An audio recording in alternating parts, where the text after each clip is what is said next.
Olá, meus amigos, minhas amigas, meus irmãos e minhas irmãs.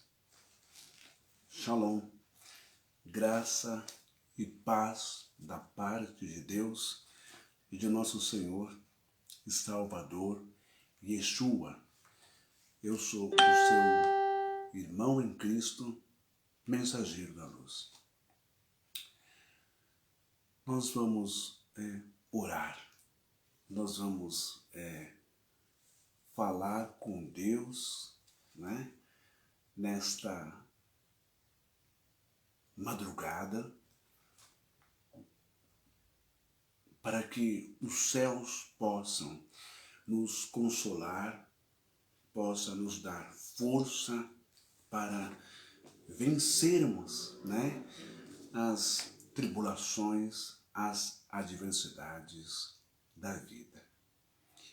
E eu quero, nesta hora, nesta madrugada, colocar nas mãos de Deus, não é, a irmã Gláucia, as suas filhas, as trigêmeas, toda a sua casa, todos os seus parentes, bem como todos os parentes do seu marido, que Deus recolheu na noite de ontem, de sábado.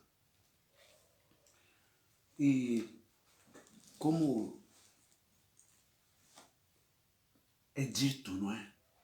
Nós acreditamos, temos fé, nós lutamos, nós acreditamos na interferência, no milagre, na cura, na restauração da espiritualidade sobre o corpo, sobre a alma, sobre o espírito dos nossos entes queridos que estão nos hospitais, que estão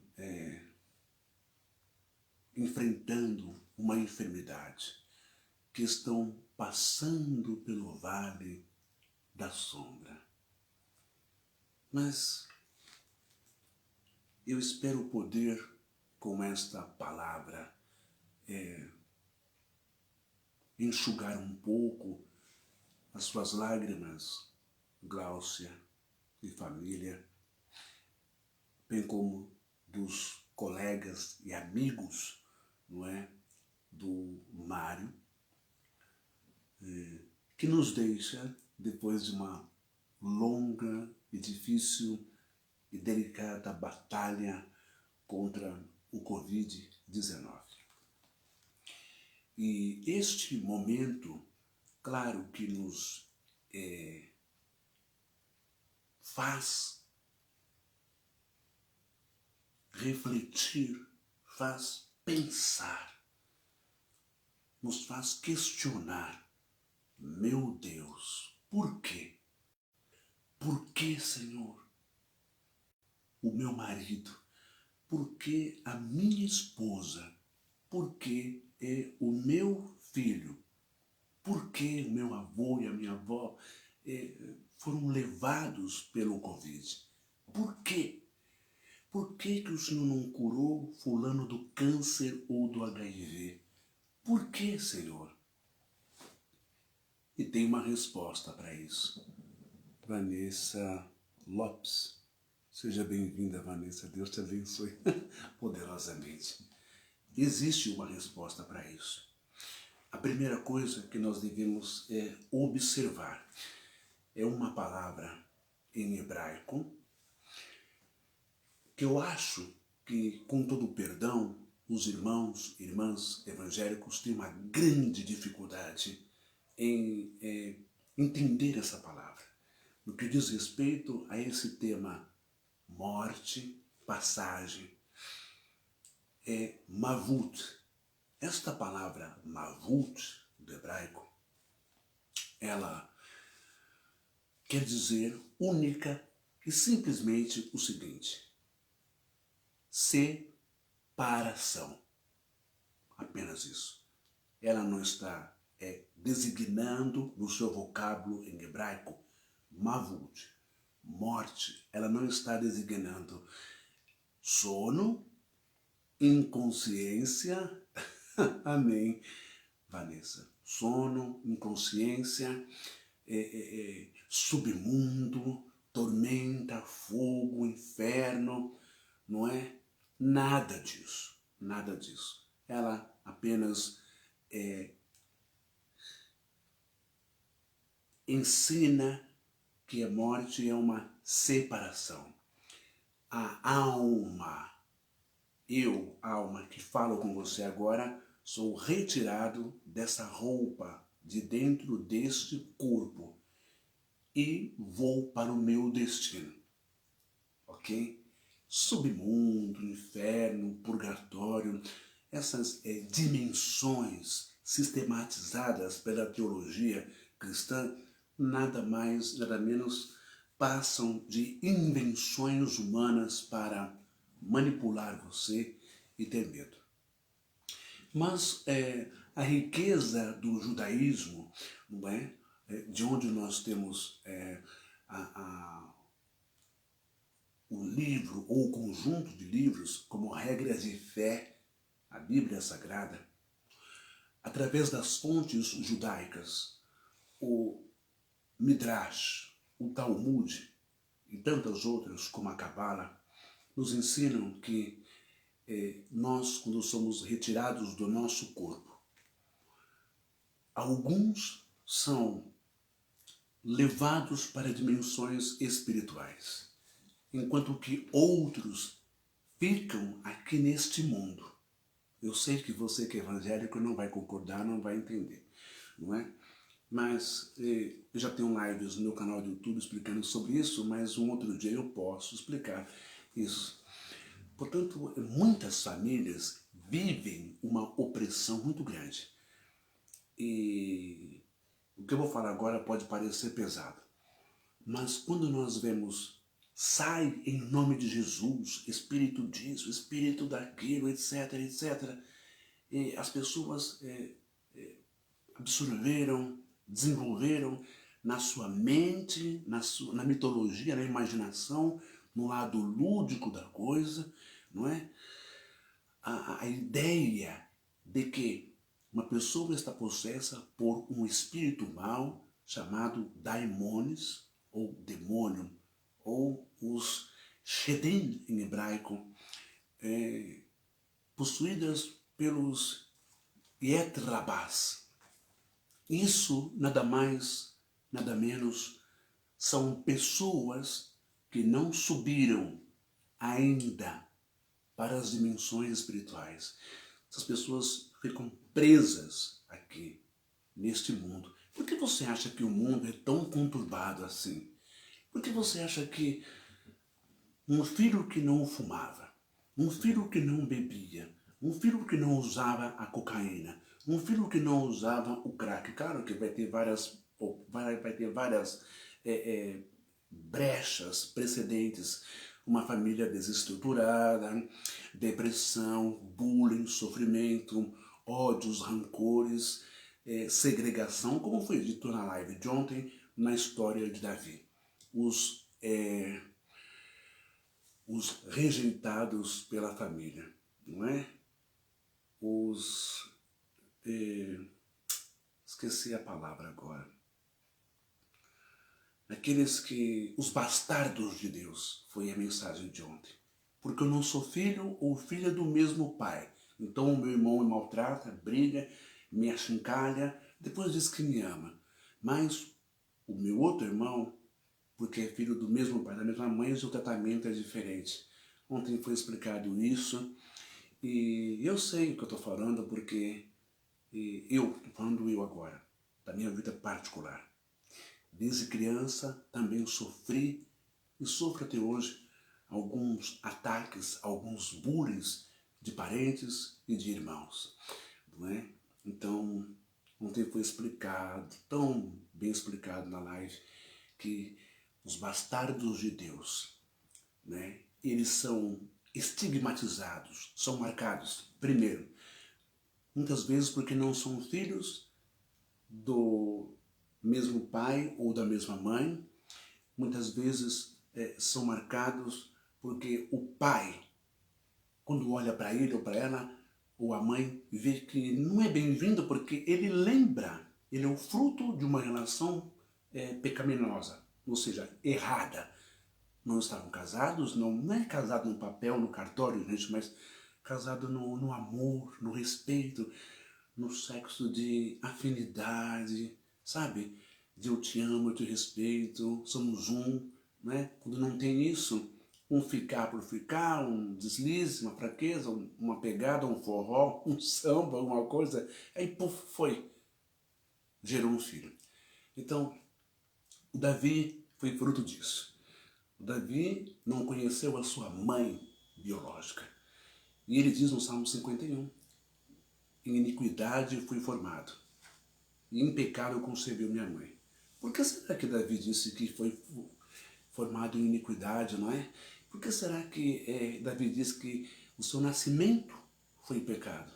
Porque o relacionamento sexual pelo qual o colocou dentro do útero de sua mãe foi um relacionamento abusivo, foi um estupro, porque a sua mãe, como diz algumas fontes judaicas, ela era uma mulher de programa, uma prostituta, segundo, ou porque ela era uma mulher qualquer e cometeu adultério,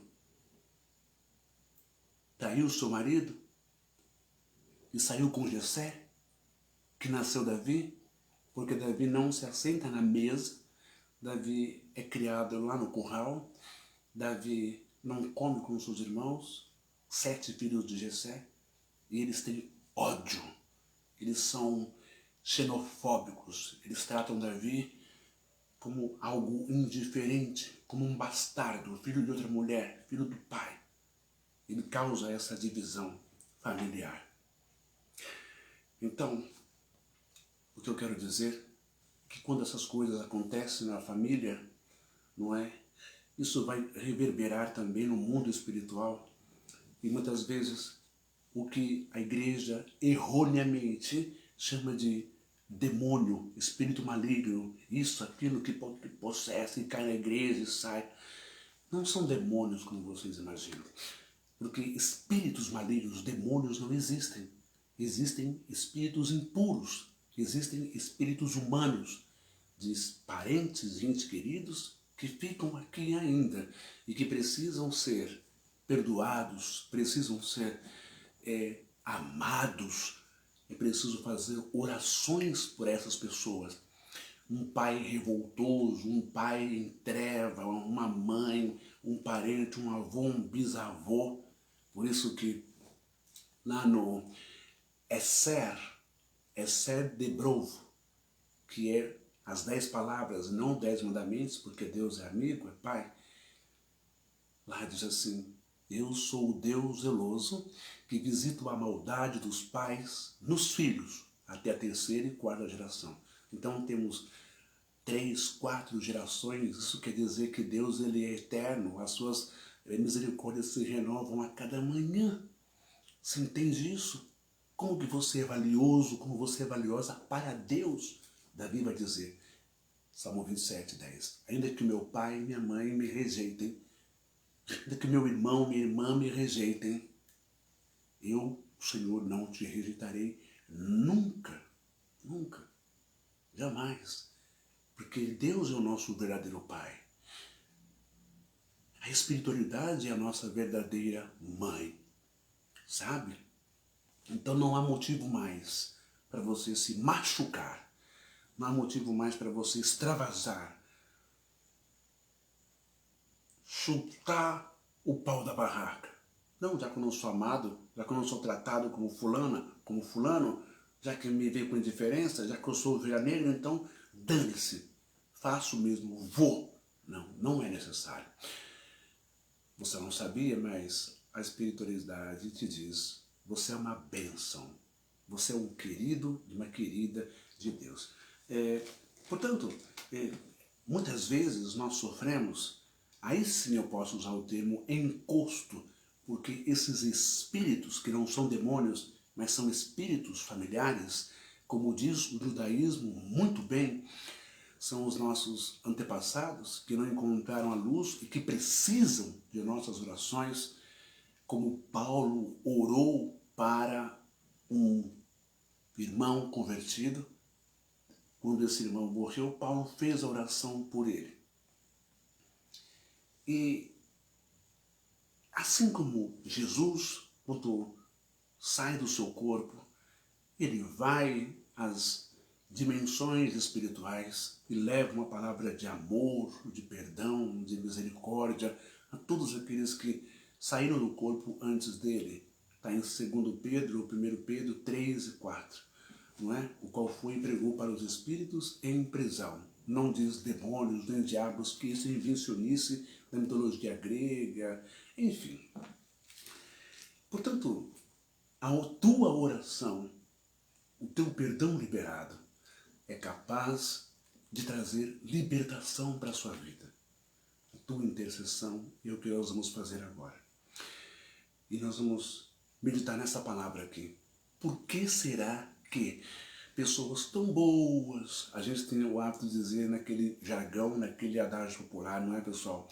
Dizer assim que os bons vão primeiro, que gente ruim fica.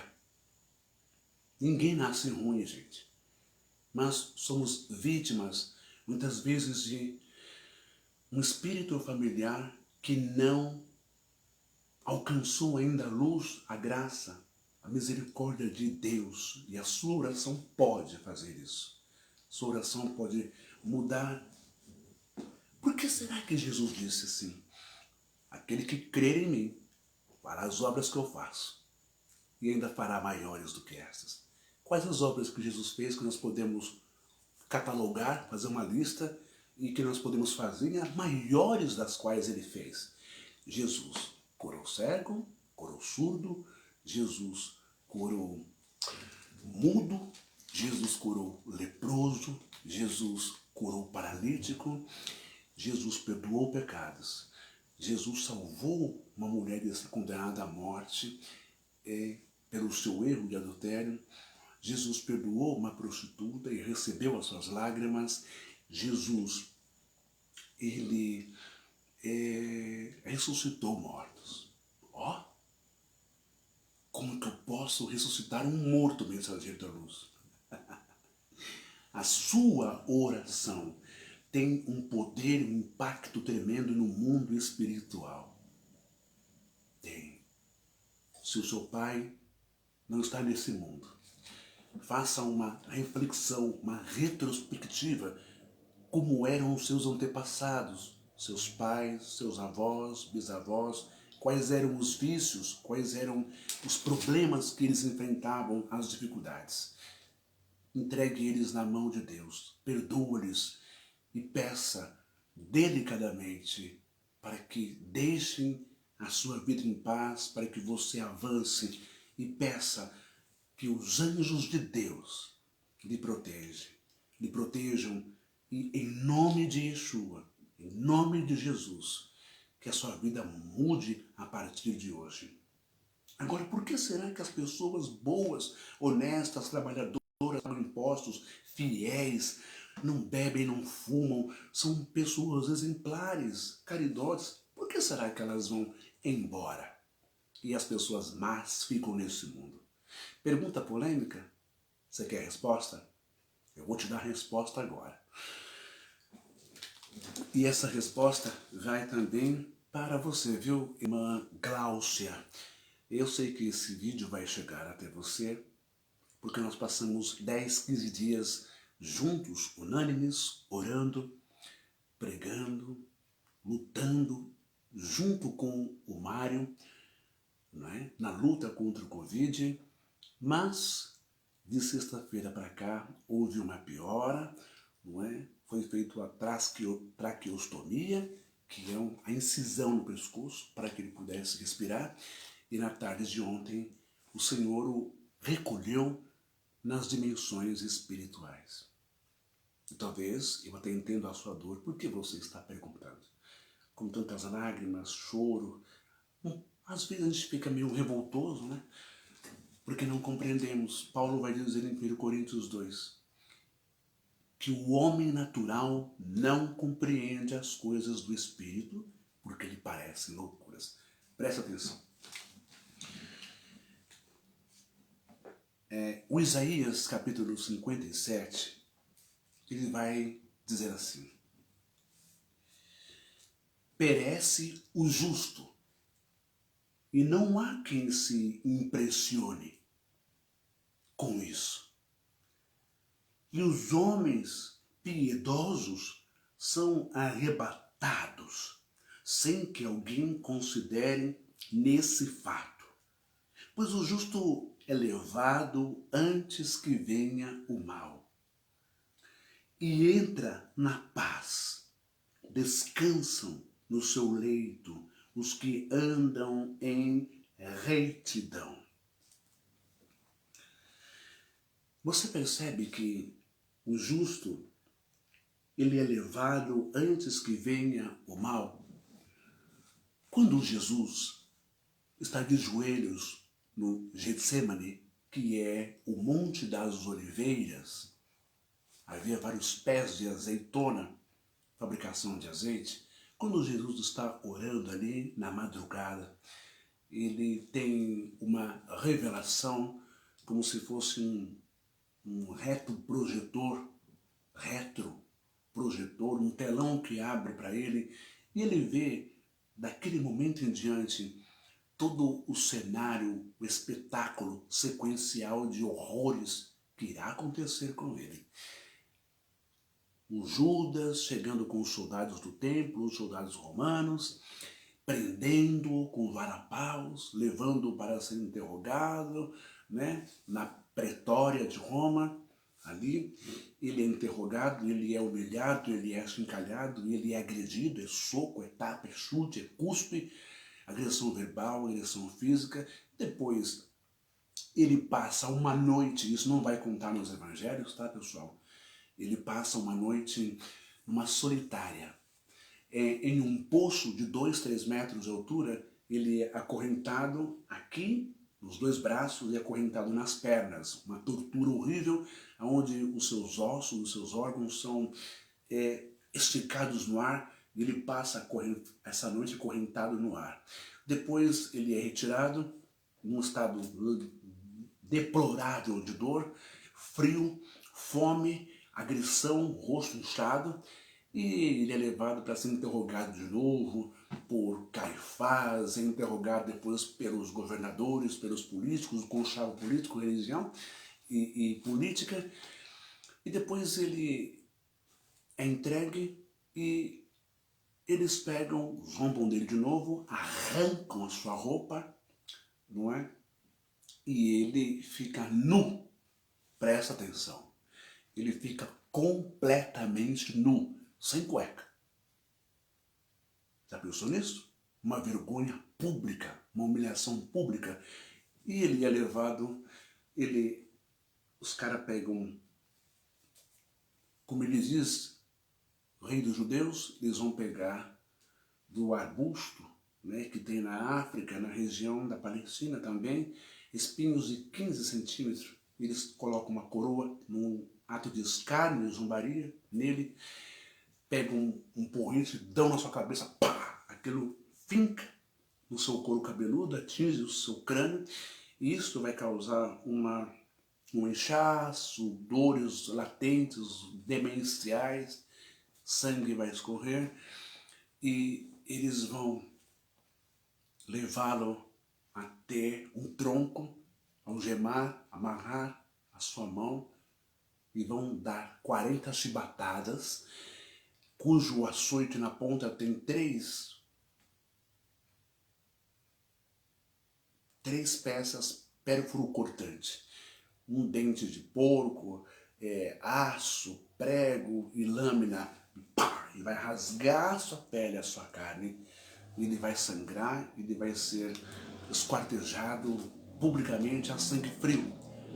Depois disso, vão colocar sobre ele uma capa vermelha, não é? Valiosíssima, e essa capa vai grudar no seu corpo, no seu sangue, e eles vão colocar uma coroa, fazê-lo carregar a cruz. Jesus vê tudo isso no Monte Getsemane, e ele vê todos os momentos do prego entrando no seu punho, ok? E também no seu pé. Humanamente falando, porque ele era homem humano também, o seu lado humano entra em estado de pavor, de medo, e ele começa a dizer: Pai, Pai, se possível, passa de mim esse cálice, por favor, Pai, passa de mim esse cálice. Nós também oramos assim e pedimos: Pai, passa esse cálice de fulano, ciclano, beltrano, que está entubado, que está na UTI, está com HIV, está com câncer, está com tuberculose, está passando por uma cirurgia, levou um tiro, uma facada, está preso, está num cárcere. Passa esse cálice, essa pessoa. Pai, passa este cálice daquele que está sofrendo dores e traumas de infância, desde o ventre. Falar sobre o ventre, ontem foi sobre Davi, e hoje na live, mais tarde, né, lá para as 3 horas ou à noite, nós vamos falar sobre Caim. Você vai entender por que Caim foi ruim, porque ele quis, ele nasceu ruim. Por que Caim matou Abel? Você vai saber quem foi os grandes assassinos, quem criou um monstro chamado Caim. Caim não teve culpa de nada. Você vai entender que desde o ventre, Caim é amaldiçoado por Adão e por Eva. Bom, então, muitas pessoas trazem na sua alma, são chicoteadas, colocam coroa de espinhos sobre a tua cabeça. Você não presta, você é sujo, você é suja, você é abominável, você é isso, como fizeram com Jesus. Por isso que ele se colocou no teu lugar, no meu lugar. Ele foi homem de dores. Mas isso é humanamente falando. A nossa alma, né? A nossa mente aqui, as nossas emoções e sentimentos, sentimos essas dores, temos medo, temos pânico, mas se nós dermos lugar, eu digo para você que está comigo, e eu digo para você, Glaucio, que vai chegar, que o seu marido foi embora, recolhido por Deus, e a todos os amigos do Mário Mirati, não é? A todos os colegas e familiares, que se nós deixarmos o lado espiritual, o lado divino, que nós temos o nosso espírito, vamos lá. Segundo o hebraico, nós somos constituídos e feitos em 3 esferas: espírito, alma e corpo.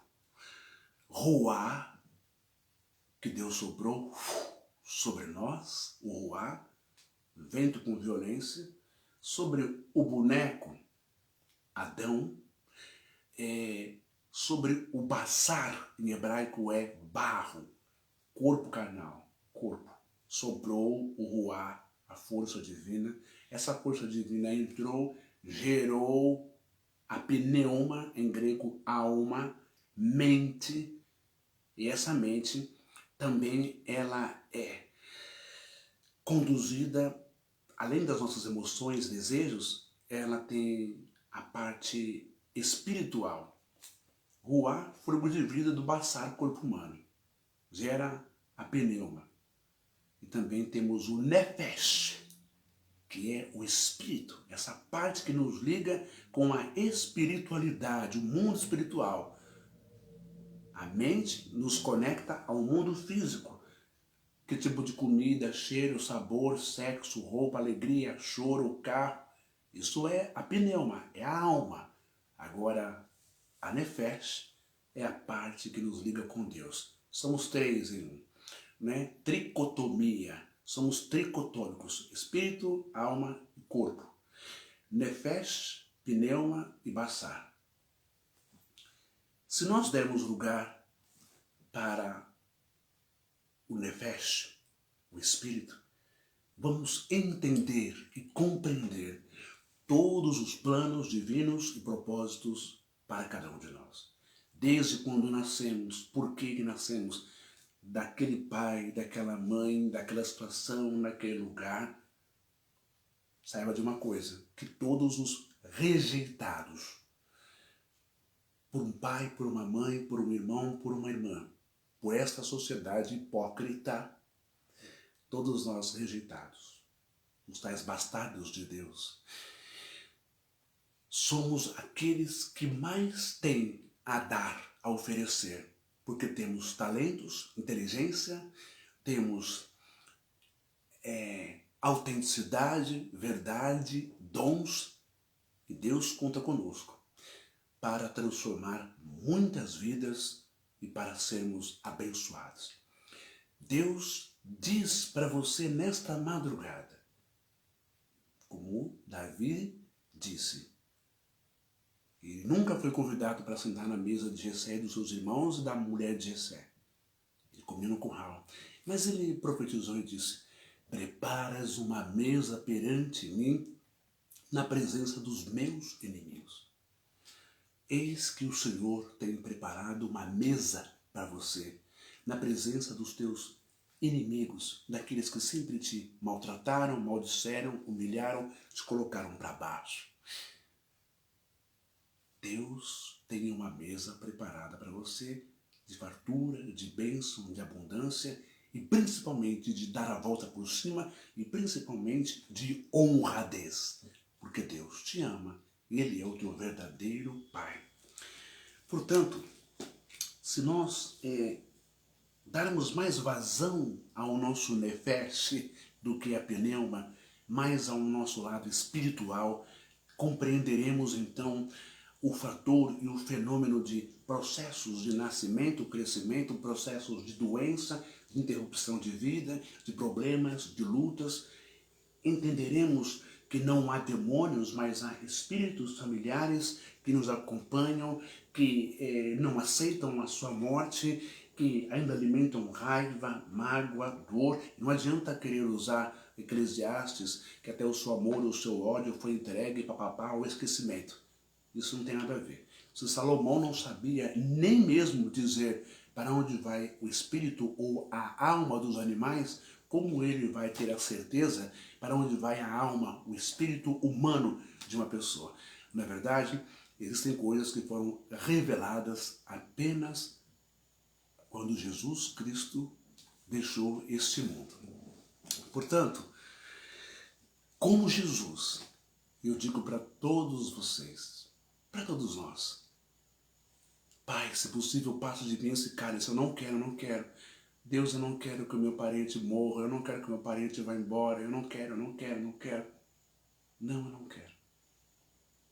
Mas se você olhar mais apuradamente, com mais acuidade, olhar num horizonte mais expansivo e não olhar como cavalo que tem um cabresto, se você olhar com o olho espiritual, você vai entender que a glória de Deus é muito mais plena, regozijante, maravilhosa do que as migalhas, não é? As poucas bençãozinhas que nós desfrutamos neste mundo.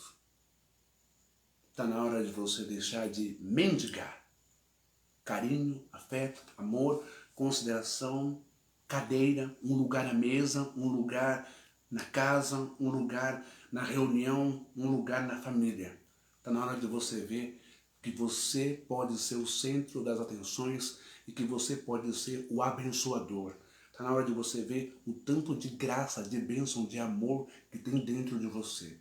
Está na hora de você entender que esse reino de Deus está dentro de você. Está na hora de você compreender as coisas espirituais, que são muito maiores do que essas. Por isso, ele disse assim, passa de mim esse cálice, eu não quero. É inevitável. Você vai ter que passar. Você passou porque você teve que passar. Algumas situações da vida, outras foram por opção própria. Mas Jesus vai dizer, passa de mim esse cálice, Pai. Mas, agora vem a parte espiritual, todavia, sempre, sempre, seja feita a tua vontade. E é isso que nós temos que entender. A soberania, as decisões, não é? As vontades da espiritualidade para com cada um de nós. E uma das vontades de Deus para nós é aquela que nós não queremos aceitar nunca, porque somos pobres espiritualmente. Somos apegados àquilo que não é eterno. Falamos de saúde, prosperidade, falamos de vida, falamos de cirurgia plástica, falamos de cabelo, falamos de colocar dente, seio, bumbum, calça de marca, não é? Falamos de projetos, de sonhos, falamos de tantas coisas, como disse um homem. Jesus diz a um homem que, bom, investi dinheiro, não é? Estou rico, comprei terras e fazendas, eu tenho tanto dinheiro que vai durar até minha quarta geração, então não tem mais nada para fazer, então só vou aproveitar a vida. Come, bebe, deita. Ah, alma. E Jesus disse, louco, não sabes que hoje pedirão a tua alma. Então nos preparamos para tantas coisas nessa vida e não temos a noção de quão frágeis, quão vulneráveis nós somos. Um simples espirro pode ser um sintoma de um coração danificado. Caímos morto. Um simples nervosismo, uma pressão alta, temos um AVC. Um simples tombo na escada ou no banheiro, ao tomar banho, pode nos tirar a vida. Como nós somos frágeis, mas como somos arrogantes, soberbos. Perdemos muito tempo com fofocas, falando mal um do outro, brigando, nos estressando, ficando nervoso e não aproveitamos o tempo chamado vida, este presente nesta terra. Portanto, nós não nos preparamos desde o dia em que nascemos para um único dia certeiro que não tem escapatória. Não é a morte. É o dia em que o seu passaporte vence. Tem data de validade. O dia que você vem no mundo e o dia que você vai embora. Não é? Quem não é cidadão americano não pode ficar como turista nos Estados Unidos. O seu passaporte tem data de validade. A não ser que você case com um americano lá nos Estados Unidos ou aqui no Brasil. A não ser que você se entregue, né, e aceite a cidadania, faça o juramento, não é, de ser um cidadão e cumprir as leis dos Estados Unidos, então você ganha o seu Green Card, o seu cartão verde para a permanência nos Estados Unidos. Eu pergunto para você, você já conseguiu o seu passaporte definitivo?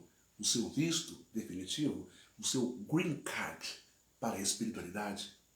Não conseguiu ainda? Está na hora de você reaver isso, porque a qualquer hora nós não sabemos o dia nem a hora em que a espiritualidade nos chamará.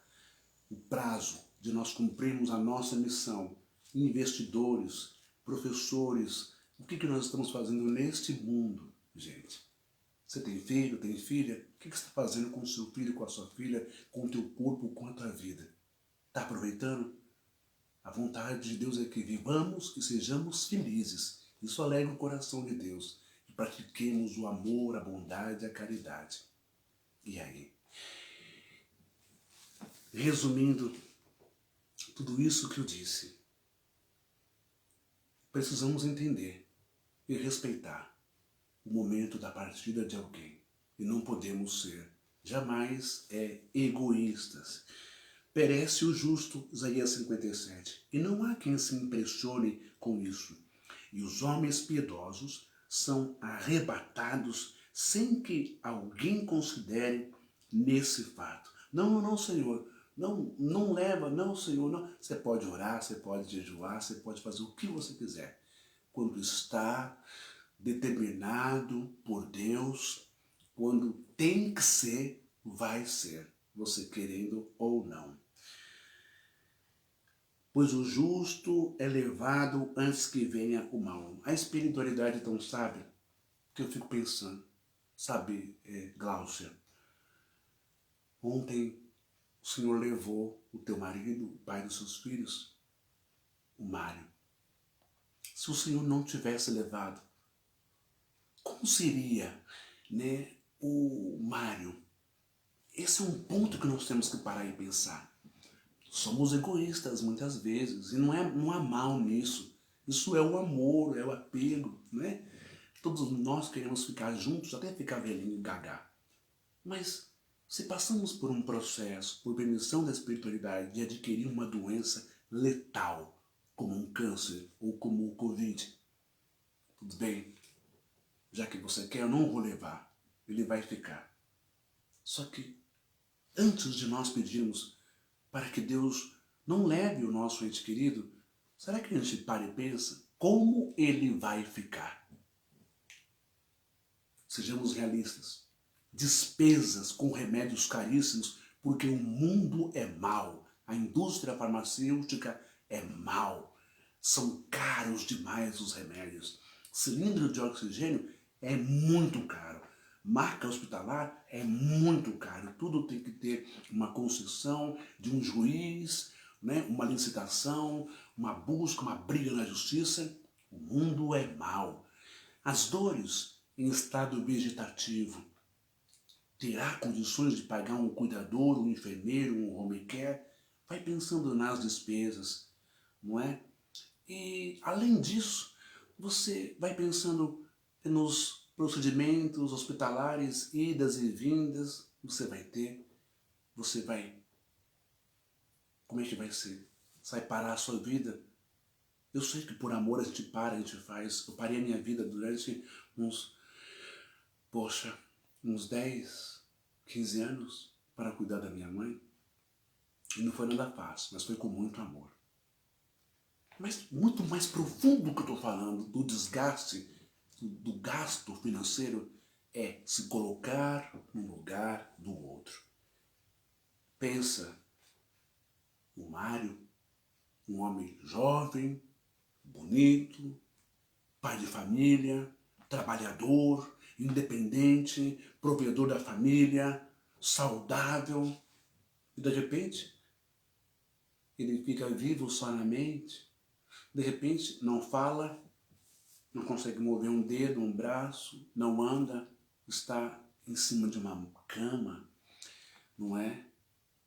Se coloca no lugar. Como ficaria? Como você ficaria? Você gostaria de permanecer vivo somente na mente, na consciência, vendo tudo acontecer e não podendo fazer nada? É por isso que a espiritualidade é mais sábia do que nós. Deus não quer que os seus filhos sofram. Deus não quer que nós fiquemos vegetando, sabendo Ele que adquirimos um corpo saudável, novinho em folha na dimensão espiritual. Portanto, Isaías 57, pois o justo é levado antes que venha o mal e entra na paz. Descansam no seu leito os que andam em retidão. Você entende isso? Porque muitas vezes uns voltam do Covid, uns voltam do câncer, do HIV, da tuberculose, da hepatite, da meningite e de tantas outras doenças letais. Porque ainda não venceu o seu visto neste país, nessa dimensão chamada Terra. Tem tempo ainda, né, para cumprir o que tem que cumprir, fazer o que tem que fazer. Mas quando chega a hora para que essa pessoa não sofra, não é? E a pessoa não se sinta aquele ser dentro da família que está causando dor e desconforto e nervosismo, que está sobrecarregando todo mundo, para que a pessoa não sofra isso. a própria espiritualidade.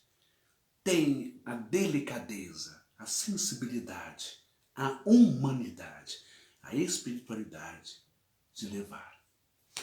Amém? Vamos orar a Deus nesta hora. Ai, ai. Oremos ao Pai das Luzes nesta madrugada. E eu sei que talvez hoje, provavelmente hoje, seja o sepultamento do corpo do Mário. Estendo aqui de novo os meus sinceros sentimentos, ok? Me uno à sua dor, Glaucia, às filhas e toda a família, eu e a minha esposa, todos nós, aos amigos, aos colegas, não é?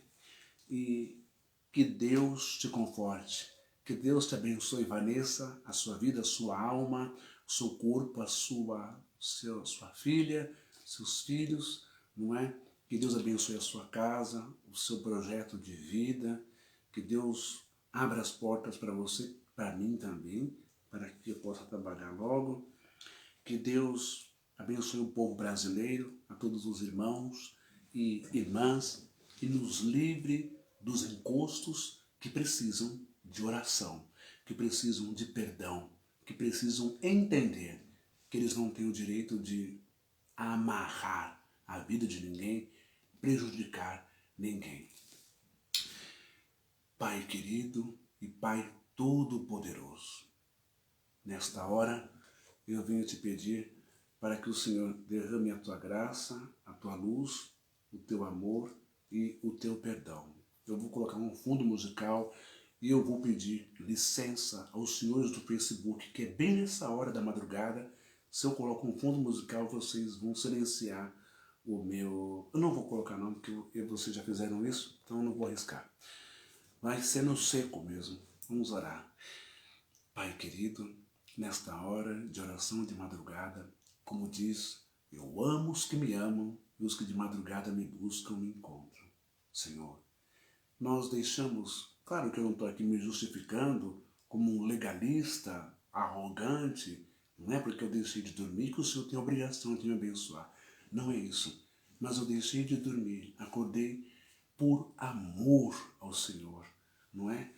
Para clamar, suplicar e pedir a tua misericórdia, a tua graça divina, o teu perdão, o teu acolhimento e interceder pelos meus irmãos e irmãs, pela Vanessa e sua família, pela Michele e sua família e seus filhos, pela Dona Rose, pelo Marcos, pela Stephanie, pela Letícia, pelo Rickson, pelo Thomas, pelo Kaique, pelo Rodrigo, por tantas outras pessoas, pela minha esposa Miriam, pela Etienne, pelo André, pelo Guilherme, pela Karina e o Davi, o Daniel, pelo Tiago e a Vanessa, pela Ana e pela Clara, pelo Pedro e pelo Luiz e a Sueli, pela tia Maria do Jaçanã, tia Maria Antártica, pelos meus primos, pelos meus parentes de sangue, pelo Brasil, por todos que desde o início do ano passado vêm vivendo este luto absurdo,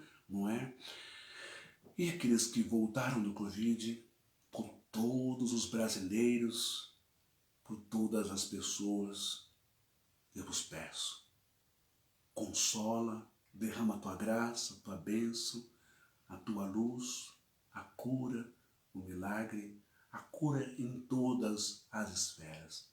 Pai, todas as vezes que eu orei, supliquei e pedi a sua graça para o irmão Mário Amirati, em diversas bíblias que eu tenho em casa com diversos idiomas, saía Isaías 61, que diz exatamente assim: o Espírito do Senhor está sobre mim, porque o Senhor me ungiu para pregar boas novas aos quebrantados, enviou-me a curar os quebrantados de coração, a proclamar libertação aos cativos e abertura de prisão aos presos e a pôr em liberdade os algemados. Quem não está algemado quando está deitado em um leito de enfermidade, numa UTI da vida? Quem não está algemado? Quem não está algemado quando está preso dentro de um corpo doente, debilitado, judiado, comprometido? Portanto, hoje eu entendo, eu compreendo com clareza, com os olhos espirituais, que o Senhor veio de fato para o Mário Amirati, para a Maria, que também foi embora pelo Covid, e tantos outros. O Senhor veio e os libertou das cadeias, das dores, das cadeias das injeções, das cadeias da intubação, das cadeias das infecções, bactérias, febres, infecções pulmonares, das cadeias das dores, da aparelhagem, das cadeias da saudade, do querer voltar para a família, das cadeias da ansiedade, das tristezas. E agora estão libertos na graça, no amor, na paz, na tranquilidade. Agora vivem o óleo de alegria em vez de pranto, vestes de louvor em vez de espírito angustiado, a fim de que chamem carvalhos de justiça plantados pelo Senhor para a sua glória. Pai querido, receba o Mário e tantos outros com amor, eu te peço mais uma vez, com carinho, com sensibilidade, que o Senhor é humano também, o Senhor é coração, o Senhor é amor, é misericórdia. Receba-os também, bem como receba o choro, claro, o pranto, as lágrimas, a dor da Glaucia, dos filhos, de toda a família e dos colegas. Receba também as lágrimas, os clamores, os gritos da alma da Vanessa, de todos nós, por tudo que essa moça passou a trancos e barrancos, viveu, lutou, enfrentou, não é? Quantas vezes o Senhor fechou a sepultura para essa moça? Quantas vezes o Senhor a acolheu, não é? Glória a Deus, bendito seja o teu nome, Pai amado. Seja o Senhor com todos nós. E nesta madrugada, eu termino esta oração pedindo perdão pelas minhas falhas, pelos meus pecados, suplicando a tua graça, a tua misericórdia e o teu poder sobre todos esses nomes, sobre cada um de nós. Ó Pai querido, que tenhamos um domingo de vitória, de bênção, de alegria, de paz, de descontração, de amor, de caridade, de bondade, de perdão. Que tenhamos uma semana de vitórias, de emprego, de provisão, de saúde e de proteção. Que a tua bênção seja sobre todos. Em nome de Jesus. Que assim seja. Amém. Muito obrigado. Que Deus nos abençoe e te abençoe. Obrigado, Vanessa, por ter estado comigo e acompanhado esta oração. Que Deus te abençoe a todos nós e até a próxima live amanhã, onde nós falaremos sobre o Caim. Foi vítima até o último dia da sua vida. E aí você vai entender, todos nós iremos entender o que há por trás dessa história. Tá bom? A paz do Senhor, bom sono, boa noite. Até a próxima oração, a próxima live.